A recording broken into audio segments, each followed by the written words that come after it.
Good morning. And how are you today for the second day of January 2021? Are we ready to have our next Bible reading? I know I am excited. Uh, I'm, you know, I'm still in the hospital, but they are talking about letting me go. And you get the camera straightened out here. And I'm looking forward to being able to go home. I'm looking forward to being able to get back into the swing of things and getting back back to some normalcy. And of course, we want Bible study to be part of our normalcy, don't we? We want Bible study to be a part of our daily routine. I think most of us make that resolution every year. We need to get back into the Bible. We need to study the Bible more. I didn't really push resolution much this year. Most of us break them. In fact, I didn't even really push the whole New Year, New You this year, simply due to the fact that I felt like, well, we've all done that, we've all tried that, we've all failed at that. New Year does not necessarily mean that we automatically get a new us. Although, having just had heart surgery, having just gone through this COVID-19 thing, I feel like I deserve a new me. But, really what we get is a new opportunity, don't we? We get a new year, we get a new opportunity. Well, every day is a new opportunity, to be truthful.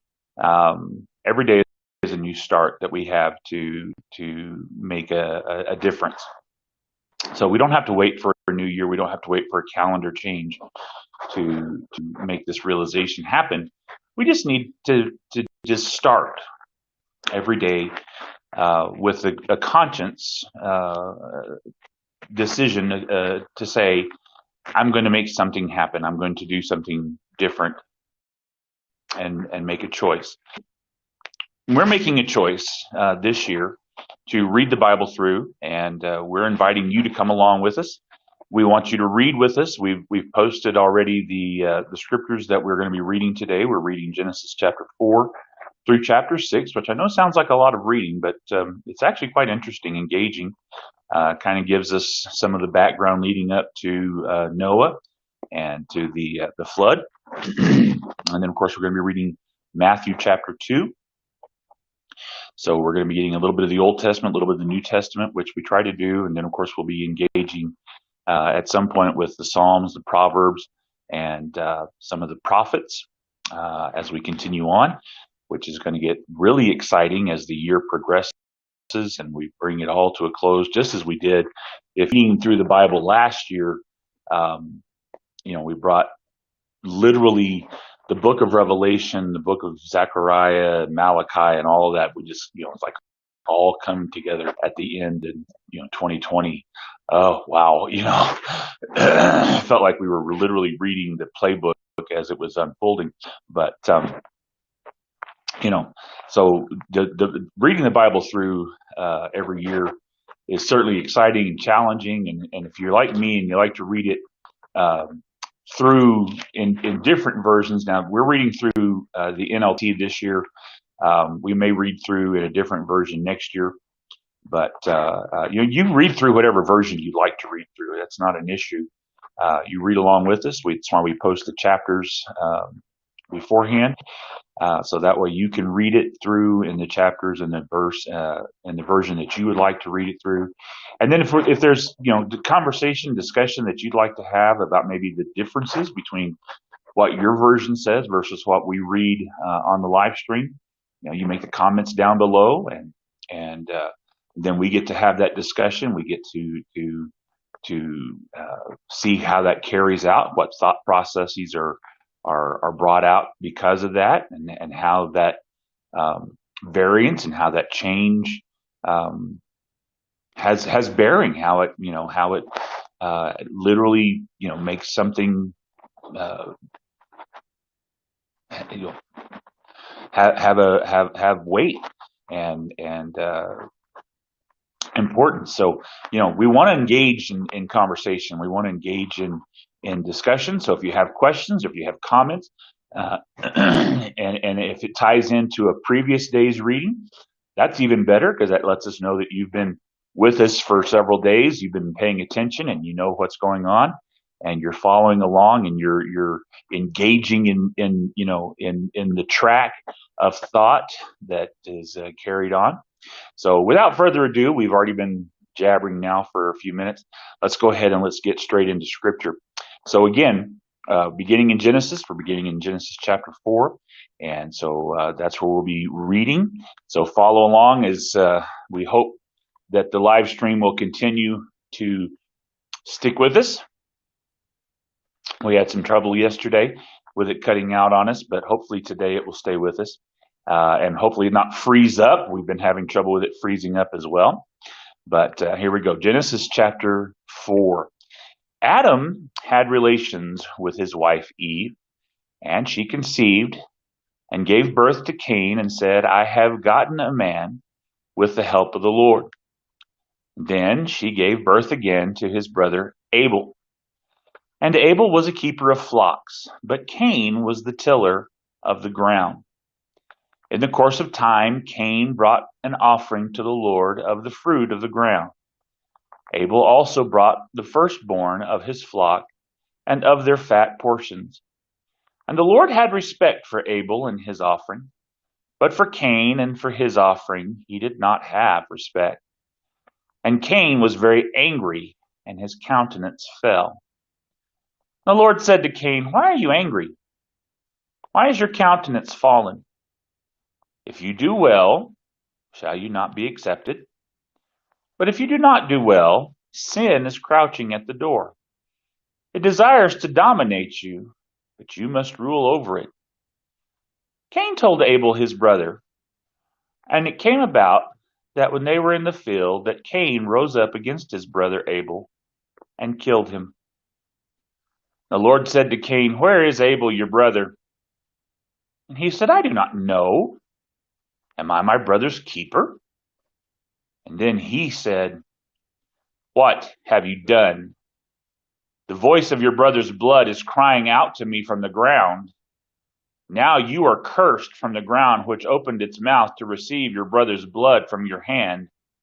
And from now on, when you till the ground, it will not yield for you its best. You will be a fugitive and a wanderer on the earth. Then Cain said to the Lord, My punishment is more than I can bear. You have driven me out this day from the face of the earth, and from your face will I be hidden. And I will be a fugitive and a vagabond in the earth, and it will happen that if anyone finds me, they will kill me. So the Lord said to him, Therefore, whoever kills Cain, vengeance will be taken on him sevenfold. And the Lord put a mark upon Cain, so that no one finding him would kill him. Then Cain went out from the presence of the Lord and settled in the land of Nod, east of Eden. And Cain had relations with his wife, and she conceived and gave birth to Enoch. And he built a city, called the name of the city after the name of his son, Enoch. To Enoch was born Irad, and Irad was the father of Mehujael. And Mehujael was the father of Methushael, and Methushael was the father of Lamech. And Lamech took two wives. The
All right, looks like we caught a drop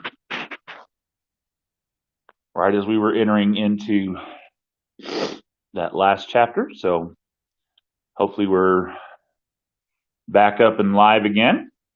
So we're going to try to continue reading on.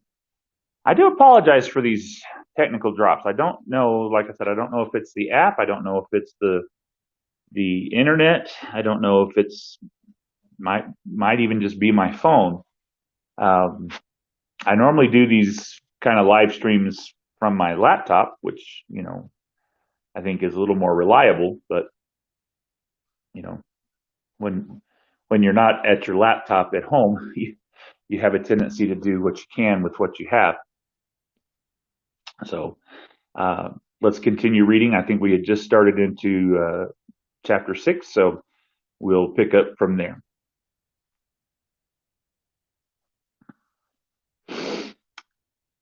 Chapter 6 of Genesis. When men began to multiply on the face of the earth, and daughters were born to them, the sons of God saw that the daughters of men were fair, and took as wives any that they chose. And the Lord said, My spirit will not always strive with man, for he is flesh, yet his days will be 120 years. The Nephilim were on the earth in those days, and also after that, when the sons of God came into the daughters of men, and they bore children to them. And these were the mighty men who were of old, men of renown. The Lord saw that the wickedness of man was great on the earth, and that every intent of the thoughts of his heart was continually only evil. And the Lord was sorry that he had made man on the earth, and it grieved him in his heart. So the Lord said, I will destroy man whom I have created from the face of the earth, both man and beast, and the creeping things and the birds of the sky, for I am sorry that I have made them. But Noah found grace in the eyes of the Lord. These are the generations of Noah. Noah was just a man and blameless among his contemporaries. Noah walked with God. Noah had 3 sons, Shem, Ham, and Japheth. The earth was corrupt before God and filled with violence. God looked on the earth and saw that it was corrupt, for all flesh had corrupted their way on the earth. So God said to Noah, The end of all flesh has come before me, for the earth is filled with violence because of them. Now I will destroy them with the earth. Make an ark of cypress wood for yourself, make room in the ark, and cover it inside and out with pitch. And this is how you will make it. The length of the ark will be 300 cubits, the width of it 50 cubits, and the height of it 30 cubits. Make an opening 1 cubit below the top of the ark all around, and you must set a door of the ark on the side. Make it with a lower, a second, and third story. I will bring a flood of water on the earth to destroy all flesh, wherever there is the breath of life under heaven, and everything that is on the earth will die. But I will establish my covenant with you. You must go into the ark, you and your sons and your wife and your sons' wives with you, and bring every living thing of all flesh, 2 of every kind, into the ark, to keep them alive with you. They shall be male and female, 2 of every kind of bird, 2 of every kind of animal, and 2 of every kind of creeping thing on the earth will come to you to be kept alive. Also